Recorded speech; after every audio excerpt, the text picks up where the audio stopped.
If you and John and Yoko do meet, though, you're not really gritting your teeth. No, we're good friends. Yeah. Well, all of that about her being the problem with the group, is that slightly silly that one woman could be so much of a problem? No, the group had problems long before Yoko came along. Many problems, folks. People were blaming you for the breakup of the Beatles. Well, you know, I've been blamed, I don't know, maybe 30, 40 years now. You were aware of that going on? You were aware Oh, that's what I was people were fully saying? aware of it because it was like they was jabbing me all the time. So when you met Yoko, she claimed she didn't know who the Beatles were, but meanwhile, she knew who the Beatles were because had met him. She met you. Yeah, well, you know, the thing is, I have like my version of the story. What is your version? My version is that we were in London and Yoko came around to my house, knocking on the door. Someone said, there's this Japanese lady outside there. And I said, okay, let her in. She came in and she said, it's John Cage's birthday and us artists want to collect a bunch of manuscripts to give him for his, whatever it was, 60th or something birthday. Right. And I thought immediately, I don't really want to do this. Right. I said, but my friend John might. Right. And that's my recollection that I then said, and he lives here, and she went to see him. The song Get Back, when you were recording it, Yoko was in the studio. And every time you sang Get Back, John accused you of staring at Yoko. And he took it as an insult. Those were very paranoid times. I know. And let's face it, we didn't welcome Yoko in the studio. I know. Because we thought it was a guy thing. And if she wants to sit in on the session, it's something that we wouldn't have done. Our girlfriends or wives wouldn't have done that. You know, control room for a quick visit. Right. But actually sit in the studio with us, it was like, no, excuse me, we're working. Did you have the guts to say that to John? No. You did not. If you had said it that... It was kind of obvious, though. Yeah, it's like they're going overboard about it. But John always does, you know. You can't go saying, be sensible about it and don't bring it to meetings. And it was an unspoken rule that you wouldn't sit in on a session. But so Yoko was doing it, so I think it created uncomfortable moments. It's difficult starting right from scratch with Yoko there, because I started out writing songs about white walls, just because I think John and Yoko would like that, you know. This is not an ordinary relationship. She's not an ordinary woman. You've got to admit that. Yes, but weren't you acting out passive-aggressively? You're sitting in the studio, you're just steaming, rather than saying, John, in a kind of a loving way, this is hurting me. I can't work this way to have someone observing. Everyone was just kind of sniping. We were just fuming. Right. Well, And John, sulking and being kind of, you know. did John ever say, look, I'm bringing... He didn't ask permission to do it. No, he didn't. You know, the thing is, it was really just the initial shock of Yoko sitting on one of the amps. Right. You know, excuse me, that's my amp. Yeah. She couldn't use a stool. Oh, I would think it would be mind-blowing, Paul. It was mind-blowing. But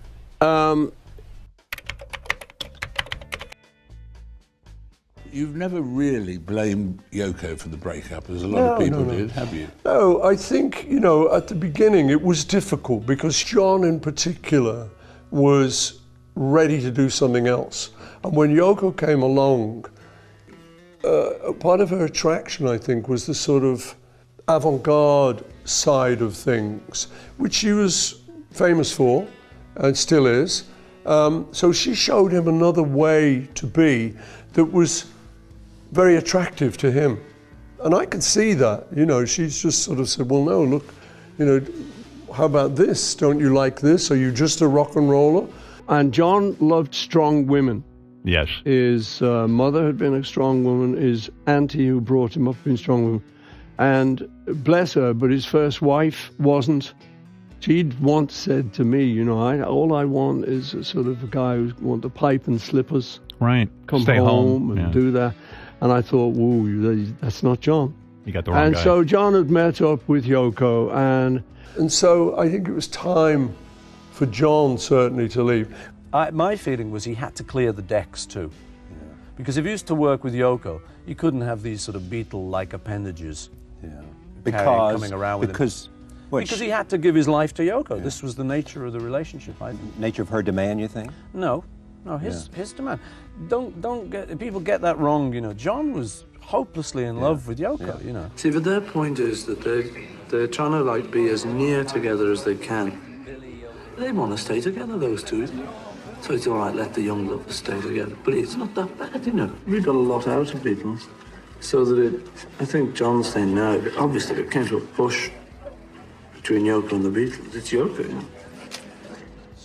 But she certainly didn't break the group up. The group was breaking up, and I think she attracted John so much to another way of life. I think we would have all continued the Beatles, but Yoko came along. John fell wildly in love with her. He needed a big, big change in his life, and he got it. You know, he came to live in New York. He kind of threw over all his English contacts and everything, and you know, you can't blame him. That's what he wants to do in his life. So we had to kind of fade into the background to allow them to have their relationship. What are we going to do, ringing him up? Hey, John, you know, hey, come and see me. Leave Yoko. You know, I mean, that obviously never going to happen. Yeah, John never had another songwriter other than you, right? Did he ever write with anyone? Yoko.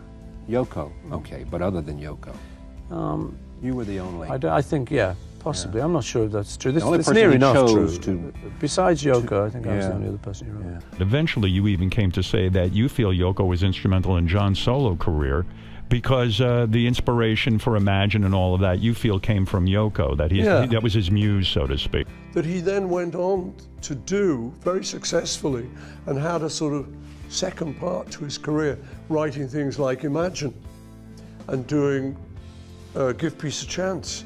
I don't think he would have done that without Yoko. She was taking him in a completely new direction. Right. Sort of avant-garde, all stuff we'd liked, all stuff we'd admired in other people, but suddenly he had a ride on this bus.